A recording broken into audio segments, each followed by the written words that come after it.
Captain Jiho Kang stood at the observation window of Frontier Station Epsilon 7, staring into the darkness of space. His reflection showed a tired man with gray streaks in his black hair and a long scar running down his left cheek.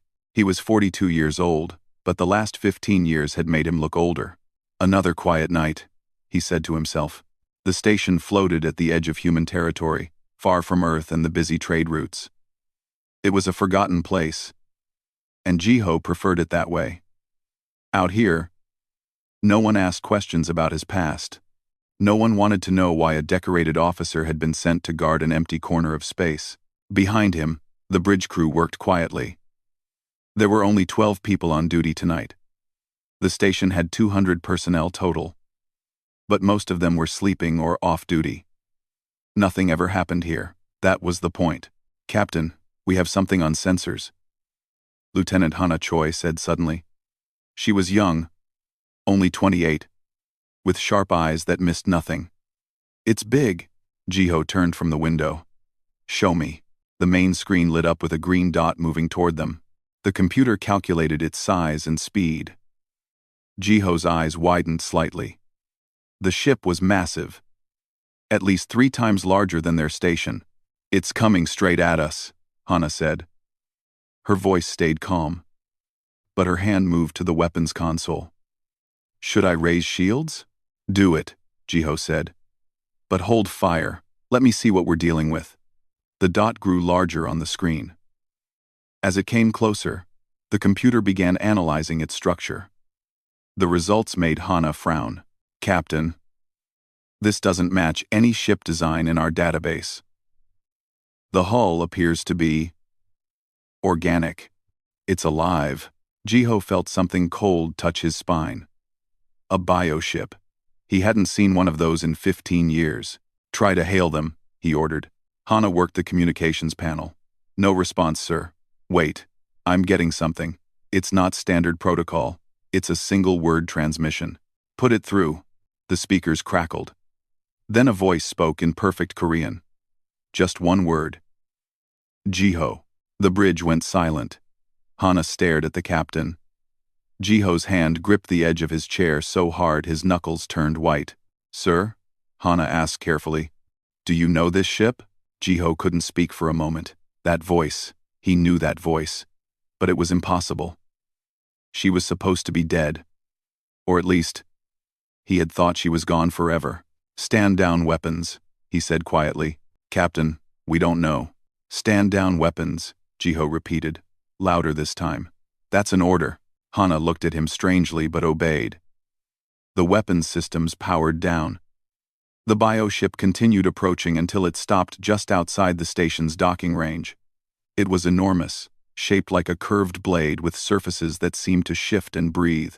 "Sir, they're launching a shuttle," reported Sergeant Daeho Park from the engineering station. He was a broad-shouldered man of 35 with oil stains on his uniform. "Single craft, no weapons detected." "Let it dock," Jiho said. "Bay 3. I'll meet them personally." "Captain, I should go with you," Hana said, standing up. "No, I go alone." "Sir, that's against protocol." "I know what I'm doing, Lieutenant." Jiho looked at her, and something in his eyes made her step back. "Trust me. Just this once. Trust me." He left the bridge before she could argue. His boots echoed in the empty corridors as he made his way to the docking bay. His heart pounded in his chest. It couldn't be her. After 15 years, why would she come here? Why would she come to him? The docking bay doors showed green. The shuttle had landed. Jiho stood alone in the large, empty space, waiting. The shuttle door hissed open. Steam poured out. A figure emerged. She was tall, nearly 7 feet, with 4 arms and skin that glowed faintly blue in the dim light. Her body was covered in natural armor plates that looked like black crystal. She wore robes of deep purple, and a ceremonial mask covered her face. Jiho's breath caught in his throat. The alien woman walked toward him with smooth, graceful steps. She stopped 10 feet away. Slowly, she reached up with her upper 2 hands and removed her mask. The face beneath was not human, but it was beautiful in its own way. Her eyes were large and gold, with vertical pupils like a cat. Her features were sharp and elegant. Bioluminescent patterns glowed softly on her cheeks and forehead.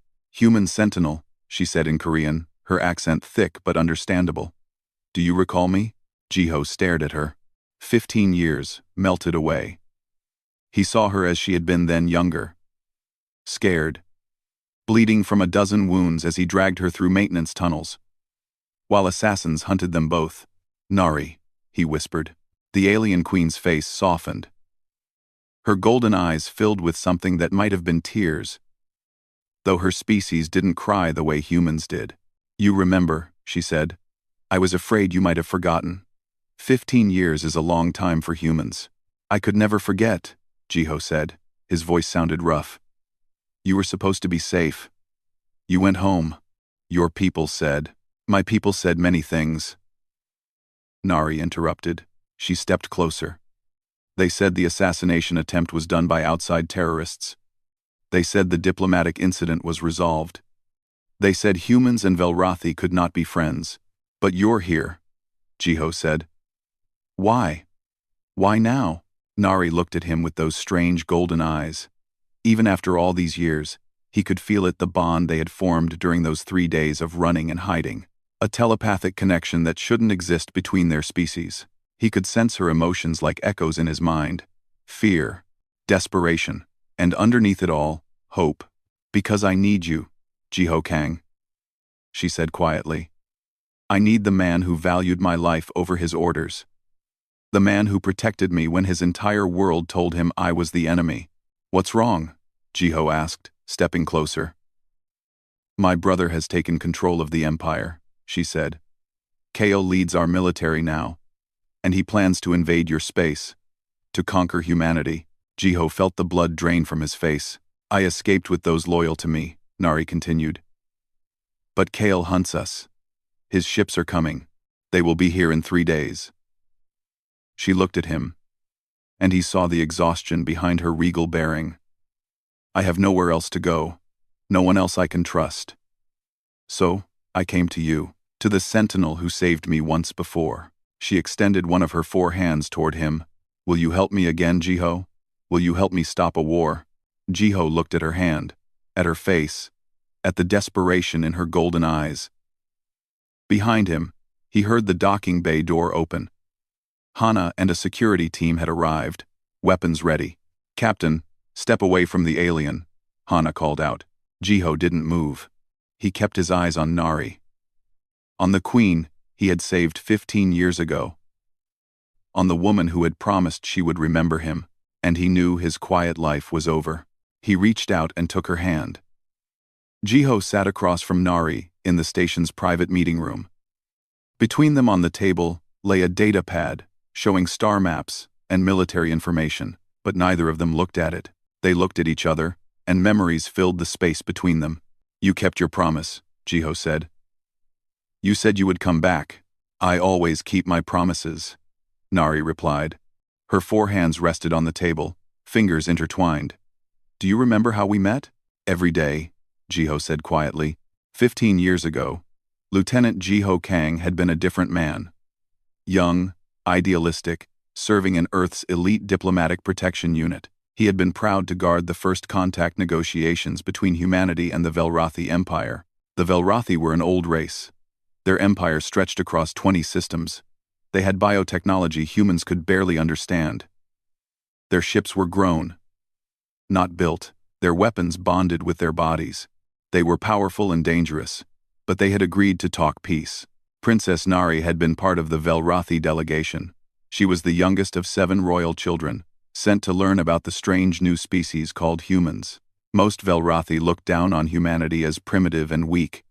But Nari had been curious. She asked questions. She learned their language. The peace ceremony took place on a neutral station between Earth and Velrathi space. Hundreds of diplomats from both sides gathered to sign the first trade agreement. Jiho and his team provided security. He remembered standing at attention in his dress uniform. Remembered the moment Nari walked past him. Her purple robes flowing. Her gold eyes meeting his for just a second. She had smiled. He had nodded back, professional and proper. Then the lights went out. Gas flooded the ceremonial hall, poison designed to kill humans and Velrothi alike. In the darkness, screams erupted. Energy weapons fired. Bodies fell. "Stay close to me," Jiho shouted to his team through his helmet radio. But the gas was thick, and the attackers knew exactly where to strike.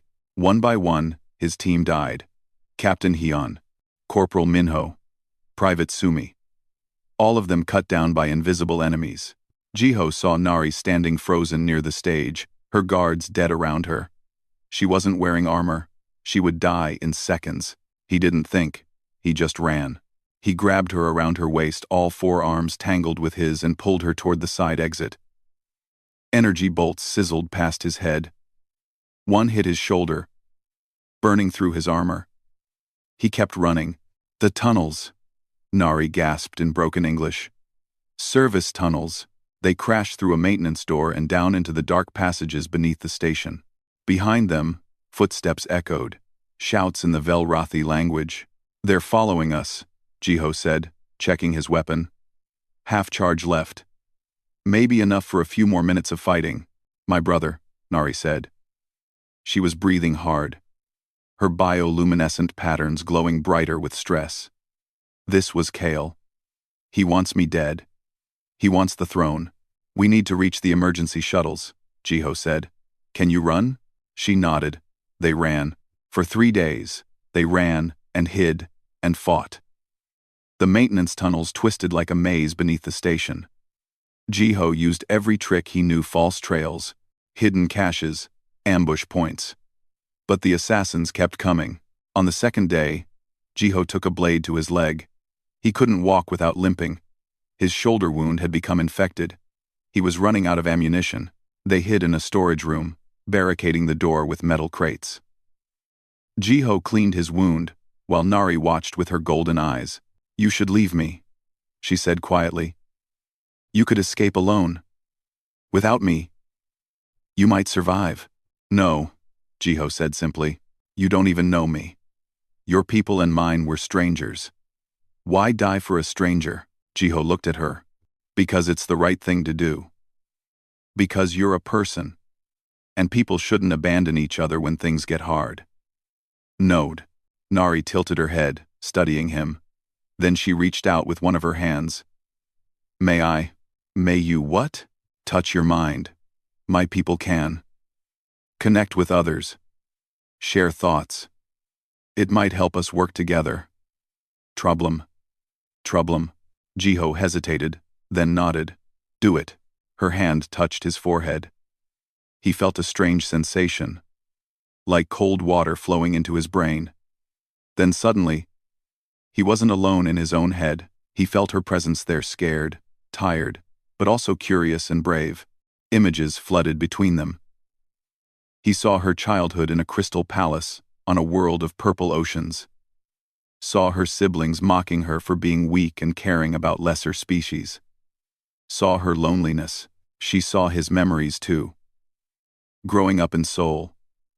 His little sister Yuna, dying of sickness when he was 12. His determination to protect people, so no one else would lose their family.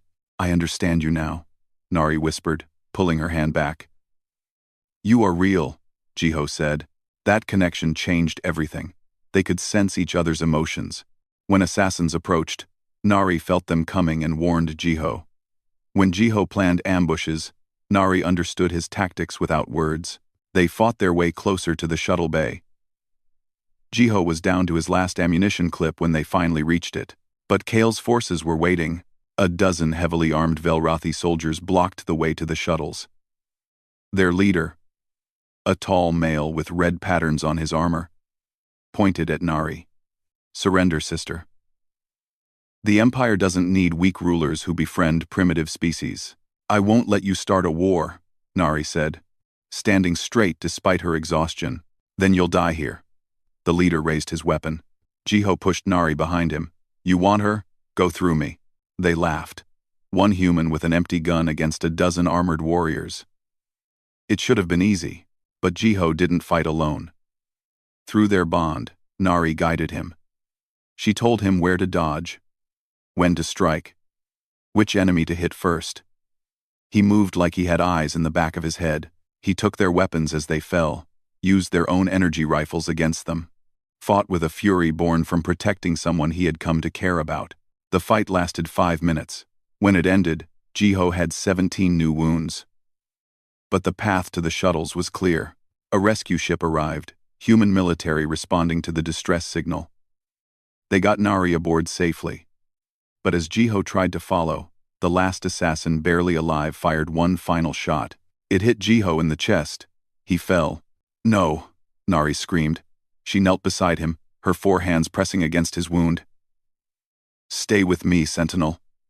Stay with me. You're safe now," Jiho whispered, blood filling his mouth. "That's what matters. I promise you," Nari said, her golden eyes fierce. "I will remember this. I will remember you. When I have the power, I will return. I swear it on my life." Then everything went dark. Jiho woke up 8 months later in a military hospital on Earth. They told him the princess had returned to her empire. The assassination was blamed on outside terrorists. The peace talks were cancelled. All contact with the Velrathi stopped. His military career was quietly ended. His records were classified. He was sent to a forgotten station at the edge of space, where no one would ask questions about what really happened.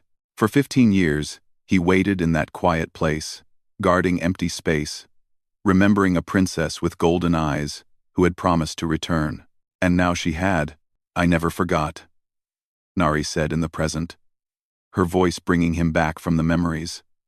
"Every year, I searched for you. But your government hid you well. They were protecting me," Jiho said.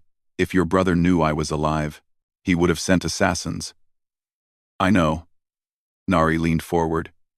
"But now, I need that same man who protected me. The Sentinel who valued honor over orders. Can he help me one more time?" Jiho looked at the star maps on the datapad, at the invasion plans, at the impossible odds. Then he looked at Nari. And he smiled. "Tell me everything." The briefing room filled quickly once Jiho called his senior staff. Hana arrived first, her hand never far from her sidearm. Daeho came next, carrying a portable scanner that he kept pointed at Nari. Others followed the station's doctor, the communications officer, the head of security. They all stared at the alien queen sitting calmly at their conference table. "Captain, what's going on?" Hana asked. "Who is this?" "Her name is Nari," Jiho said. "She's the queen of the Velrathi Empire. Or she was, until her brother took control 3 months ago." Nari stood and bowed her head slightly. "Thank you for allowing me to speak. I know my people and yours have no friendship, but I come seeking help." "Help?" The security chief, a gruff man named Taman, crossed his arms. "Why would we help you? The Velrathi cut all contact with us 15 years ago. Because my brother plans to invade your space," Nari said bluntly.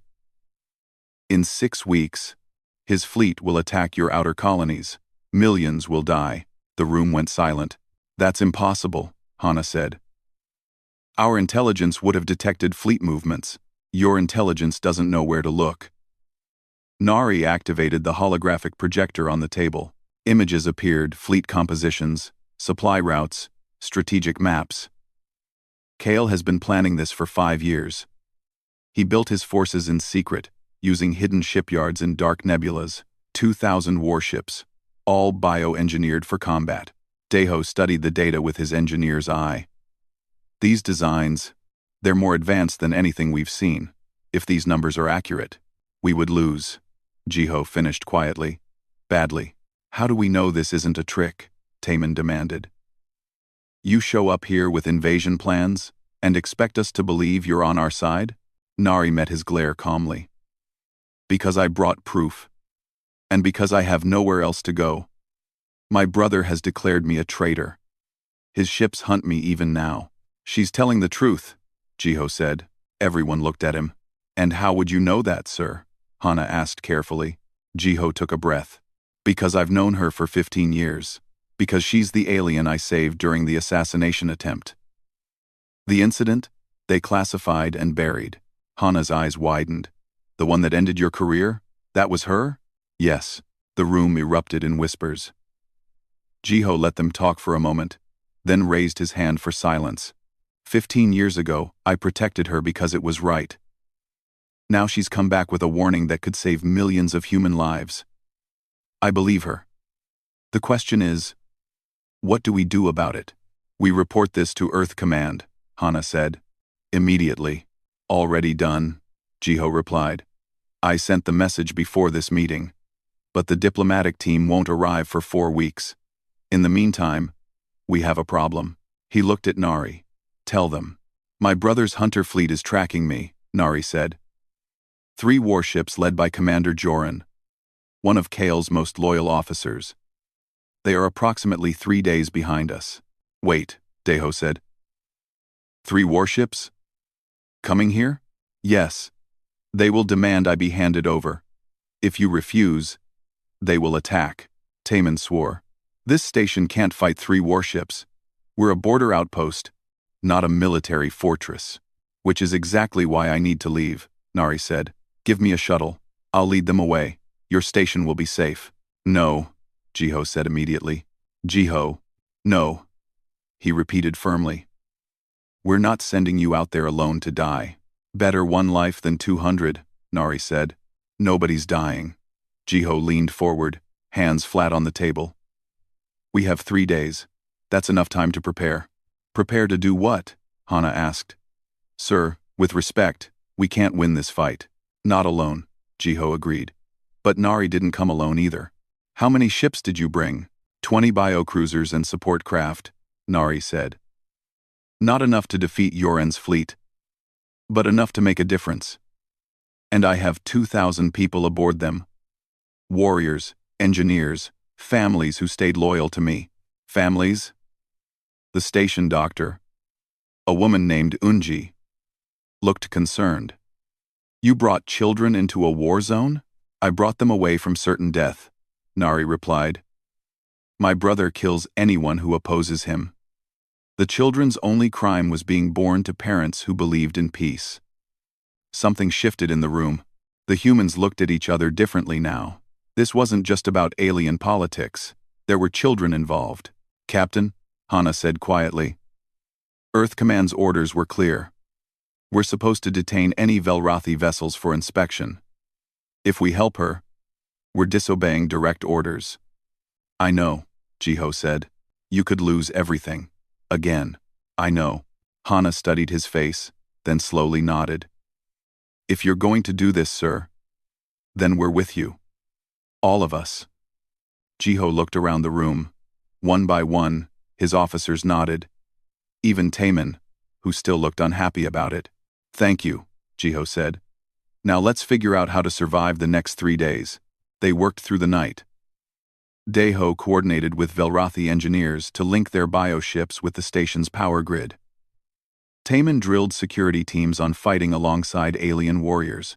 Unji set up medical bays for both human and Velrathi wounded. Jiho found Hana on the command deck at 0300 hours, staring at the tactical display. Can't sleep? He asked. Trying to find a way we don't all die, she replied. Not having much luck. Jiho stood beside her. I never told you how I got this scar. He touched the line on his face. A Velrathi assassin's blade. 15 years ago. I was protecting Nari. Why didn't you tell me before? Because I was trying to forget, trying to pretend that part of my life didn't exist. He looked at the stars outside the window. But you can't run from who you are. I'm a soldier, a protector. And when someone asks for help, I help them. That's all this is. In 17 with the Zated and of Renian, Hana was quiet for a moment. She must be very important to you. She's the reason I'm alive, Jiho said. During those 3 days we formed a bond. Velrathi telepathy. I can still feel her emotions sometimes. Her fear. Her hope. He turned to face Hana. I know this is dangerous. I know I'm asking all of you to risk your lives for someone you just met. If you want to take the crew and evacuate, stop, Hana interrupted. We're staying. You think we don't know who you are, Captain? You've protected this station and everyone on it for 10 years. You've been fair, honest, and honorable. If you say she's worth fighting for, then she's worth fighting for. Jiho felt gratitude wash over him. Thank you. Hana, just promise me one thing, she said. When this is over, no more secrets. I want to know everything about what happened 15 years ago. Deal. 3 days passed too quickly. Deho managed to integrate some of the Velrathi weapons systems with the station's defenses. The combined crews trained together, overcoming language barriers through hand signals and Nari's telepathic translations. On the third day, the sensors screamed. Contact! The communications officer shouted. 3 ships, massive signatures, dropping out of hyperspace at the system's edge. Jiho stood on the bridge, Nari beside him. Through their bond, he felt her resignation mixed with determination. It's Joran, she said. He won't negotiate. He won't show mercy. Then we'll have to show him that humans don't give up easily, Jiho replied. He activated the station-wide intercom. All hands, battle stations. This is not a drill. We have hostile forces inbound. The 3 warships appeared on the main screen, huge, organic-looking vessels covered in bioarmor that pulsed with sickly green light. They moved toward the station like sharks circling prey. A message came through. A harsh male voice speaking in the Velrathi language.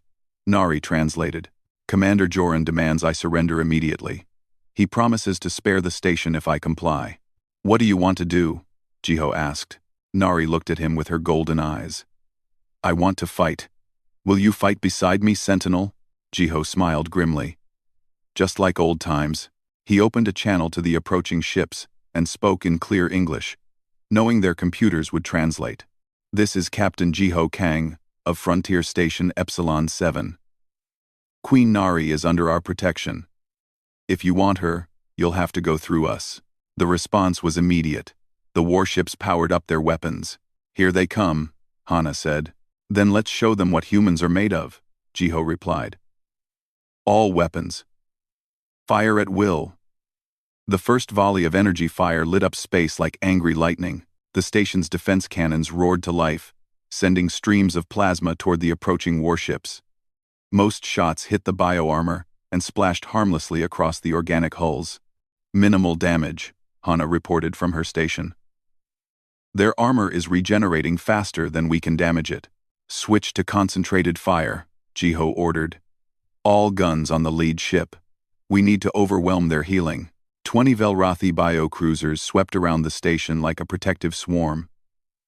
They were smaller than the warships, but faster. Their weapons were living things, creature-grown cannons that fired bolts of organic acid and bone-like projectiles. Nari, I need to coordinate with your ships, Jiho said. She nodded and placed one hand on his shoulder. Instantly, he felt the telepathic network open. Suddenly, he wasn't just in his own head. He could sense the Velrathi pilots, feel their readiness, understand their tactics without words being spoken. Left flank, draw their fire, he thought. And the Velrathi ships moved as one. Deho. The moment they turned to follow. Hit them with the mining lasers. Mining lasers aren't meant for combat, Captain. Deho protested from engineering. I know. That's why they won't expect it. The plan worked. As the warships turned their massive weapons toward the darting biocruisers, the station's industrial cutting beams designed to slice apart asteroids fired in tight formation.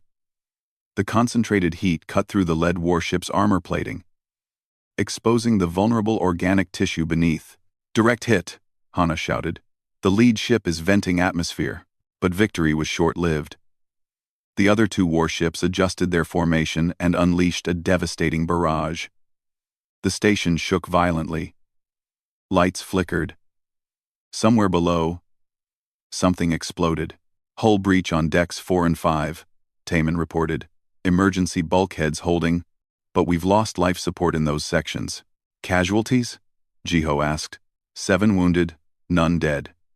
Yet, 2 biocruisers weren't so lucky. The warship's weapons, massive organic cannons that fired explosive spore pods, tore them apart. Jiho felt the deaths through the telepathic link. 37 Velrathi, gone in an instant. Nari, he said urgently. Can you get inside their communications? Disrupt their coordination? She closed her eyes, concentrating. Her bioluminescent patterns glowed brighter. I can try. They're using encrypted channels. But the encryption is Velrothi. I know its patterns.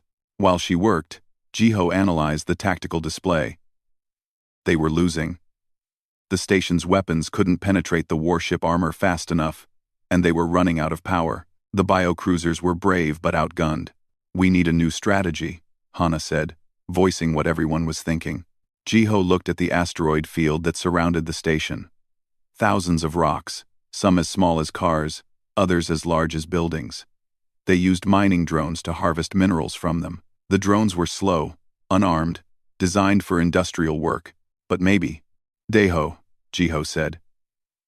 Can you remote pilot the mining drones? Yes, but why would? The engineer's eyes widened. Oh, that's crazy. Will it work? Maybe? If we can get close enough without being detected. They're not looking for mining drones, Jiho said. They're looking for weapons. Do it. While Deho programmed the drones, the battle continued. The damaged lead warship fell back to regenerate. The other two pressed forward, their weapons hammering the station relentlessly. I'm in, Nari said suddenly. I can hear their communications. Commander Yoran is ordering them to destroy our reactor. If they succeed, the station explodes, and everyone dies, Jiho finished. How long until they're in position? 5 minutes. Deho, drones are ready. Sending them now. 6 mining drones detached from the station and drifted into the asteroid field. They moved slowly, their engines barely active, looking like debris. The warships ignored them. Distance to target, 4,000 meters, Deho narrated. 3,000. 2,000. The drones reached the asteroids closest to the warships, massive rocks held in place by the gravitational field. Each drone attached itself to a rock and fired its cutting laser, not to destroy it, but to move it. 1,000 meters.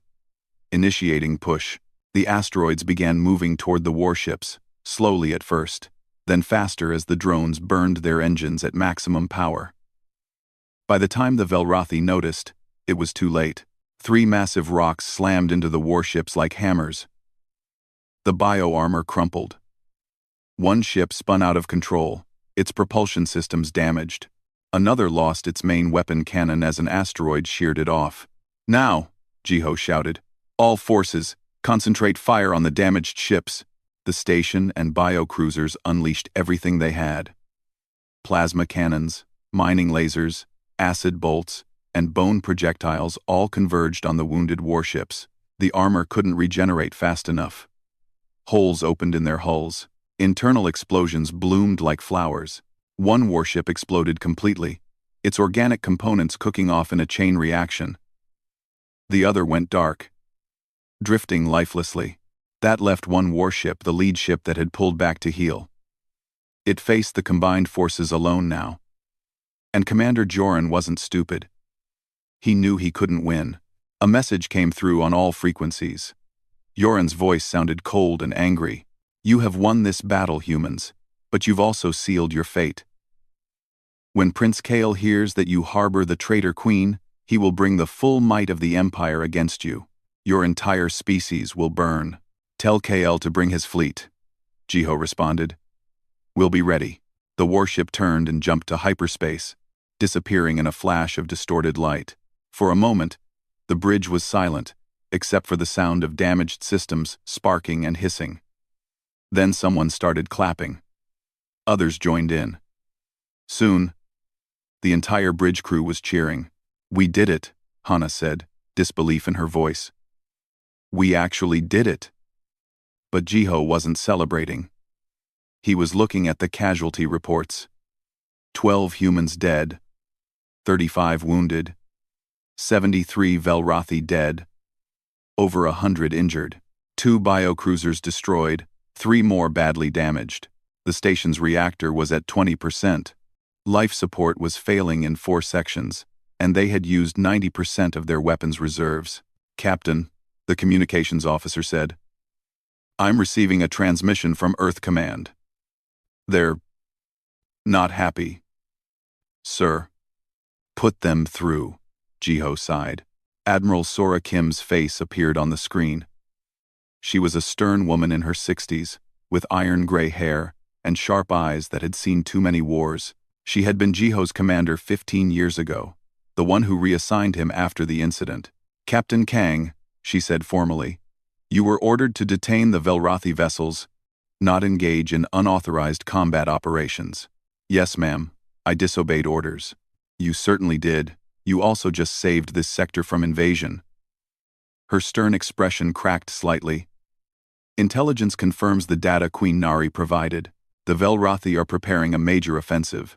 Because of your actions, we now have time to prepare. So I'm not being court-martialed?" "Oh, you absolutely are," Sora said. "Right after I promote you. The Council has reviewed the situation. You're being given command of a joint human Velrothi task force. Your mission is to stop Prince Kale's invasion." Jiho blinked. "I'm sorry, what?" "You heard me. We're officially allying with Queen Nari's forces.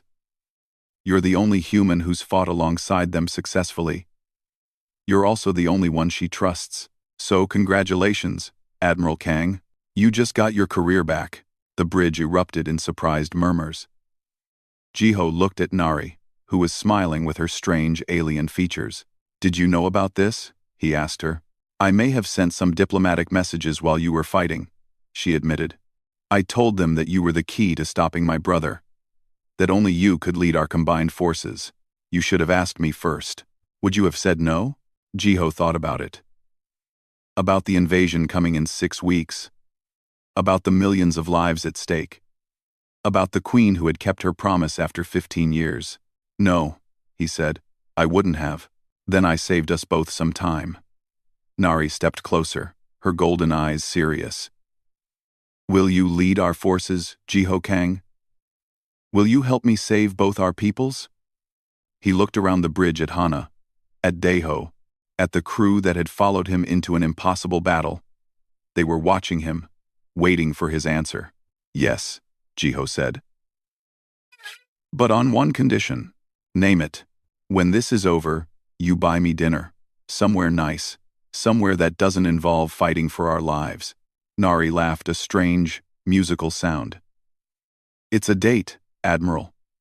2 weeks after the battle, the shipyard at Luna Station looked like organized chaos. Human engineers worked alongside Velrothi biotechnicians, combining technologies that had never been meant to work together. The results were impressive. Admiral Jiho Kang stood on the observation deck, watching a human destroyer merge with Velrothi organic armor. The metal hull sprouted living plates that would regenerate damage. The ship's weapons gained bio-targeting systems that could predict enemy movements. It was beautiful in a strange way. "You look tired," Nari said, walking up beside him. She had to duck slightly to fit through the human-sized doorway. "I haven't slept much," Jiho admitted. "Too much to do. We have 4 weeks before Kale's invasion fleet arrives, and we're still behind schedule. You can't fight a war if you collapse from exhaustion. I'll rest when this is over." Nari gave him a look that was somehow both alien and universal, the look of someone who knew he was being stubborn. "Come. I want to show you something." She led him through the shipyard to a private docking bay. Inside floated a ship unlike anything Jiho had seen. It was neither fully human nor fully Velrothi. The design combined smooth metal curves with organic bioarmor.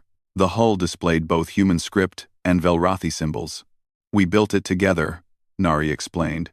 "Human and Velrothi engineers, working as one. We're calling it the United Dawn. It's incredible," Jiho said. "It's your flagship. Ours, actually. We'll command the fleet from here." Jiho looked at her. "You're really doing this? Fighting against your own people?" "I'm fighting for my people," Nari corrected. "The real Velrothi. The ones who don't want war. Kale has maybe 40% of the Empire's support. The rest are either loyal to me or terrified into silence. If we can stop his invasion, others will find courage to resist." Over the next weeks, more ships arrived. Earth Command sent 200 vessels, not their entire fleet, but a significant force.